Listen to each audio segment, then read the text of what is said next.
అడుగుతున్నాను కదా, నోట్లో ఏంటది? నోరు తెచ్చి చెప్పు. చెప్తావా లేకపోతే నిన్ను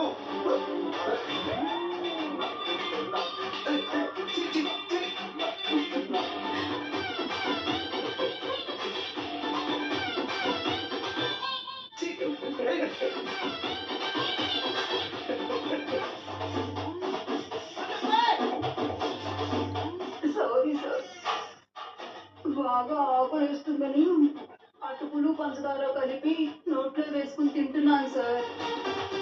నోటి నిండా అటుకులు ఉండడం వల్ల నోరు తెరవలేదు సార్. నోరు తెరిస్తే అటుకులు మీ మీద పడతాయని. దీనంతటికి కారణం నువ్వే.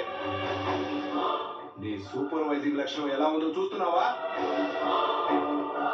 పెద్ద సీట్లో కూర్చోగానే సరిపోదు, అందరి చేత పని